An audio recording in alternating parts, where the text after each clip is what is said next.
আসসালামু আলাইকুম ভাই ও বোনেরা, আপনারা কেমন আছেন? আশা করি আল্লাহর রহমতে ভালো আছেন, আমরাও ভালো আছি। দেখুন, আজকে আমরা মুরগির মাংস রান্না করব। আমরা মুরগিটা সুন্দর করে ধুয়ে কেটে নিয়েছি। এখন সর্ষে নিয়েছি, দারচিনি, এলাচি নিয়েছি, আদা নিয়েছি, রসুন নিয়েছি, জিরা নিয়েছি, মৌরি নিয়েছি, গোলমরিচ নিয়েছি, লং নিয়েছি। এগুলো সব আমরা একসাথে, দারচিনি, এলাচি একসাথে বেটে নেব। আজকে আপনাদেরকে পাটায় বেটে বাটার মশলা দিয়ে রান্না করে দেখাবো। দেখুন, আমরা সবগুলো মশলা এইভাবে বেটে নিচ্ছি একসাথে।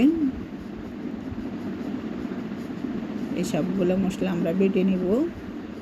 দেখুন, বাটা হয়ে গেছে। এখন আমরা রান্না বসাবো। দেখুন, তেল বসিয়ে আমরা দারচিনি, এলাচি দিয়েছি, আর দুটো জিরা আর মৌরি পুরন দিয়েছি, দিয়ে পেঁয়াজ কাঁচামরিচ দিয়ে দিয়েছি। পেঁয়াজ কাঁচামরিচগুলো একটু হালকা ভেজে নেব। আর মাংসতে আমরা লবণ হলুদ মেখে রাখবো। লবণ হলুদ মেখে রাখলে মাংসর রান্নার কালারটা অনেক সুন্দর হয়, খেতেও ভালো হয়।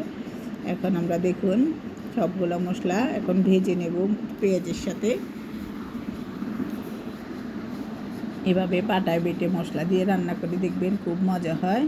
1 চামচ লবণ দিয়েছি, 1 চামচ হলুদ গুঁড়া, 1 চামচ মরিচ গুঁড়া দিয়েছি। এখন আমরা হলুদ লবণ মাখা মুরগি মাংসগুলো দিয়ে দিচ্ছি। দেখুন, আলু তো আমরা একটু লবণ হলুদ মেখে নিচ্ছি। আপনারা চাইলে একটু ভাজি করেও নিতে পারেন। আমি এইভাবে দিয়ে দেবো, যেহেতু এটা ফার্মের মোরগ। একসাথে আলু মাংস আমরা এই মশলার সাথে কষাবো প্রায় 10 মিনিটের মতো। একদম লাল লাল করে ভেজে ফেলবো। দেখুন, একদম লাল লাল করে ভেজে ফেলেছি। এখন একটু লেবুর রস দিয়ে দিচ্ছি, খেতে অসাধারণ হবে এই জন্য। দেখুন, এবার আমরা পানি দিয়ে দেব। একদম ভাজা ভাজা করে ফেলছি চুলার মধ্যে। এখন এই তেলের মধ্যে কিন্তু আমরা কোনো পানি দিই নাই, আমরা শুধু তেলের মধ্যে মশলার সাথে মাংস আর আলু ভাজি করেছি।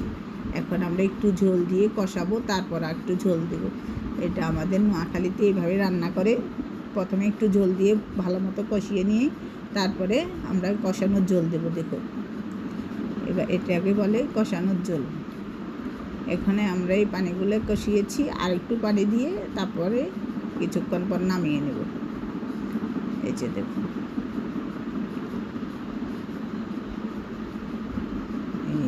এবার আমরা ঢাকনা দিয়ে রেখে দেব। একদম এই পদ্ধতিটা আমাদের নোয়াখালীতে রান্না করে। আমরা এই রান্নাটা আপনাদেরকে করে দেখিয়েছি।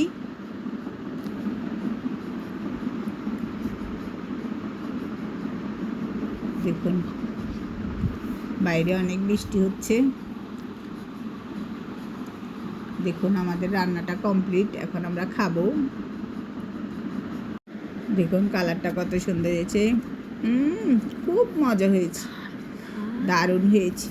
আপনারা এভাবে রান্না করে খেয়ে আমাকে কমেন্ট করে জানাবেন। আল্লাহ হাফেজ, এবং সাবস্ক্রাইব করে দিবেন।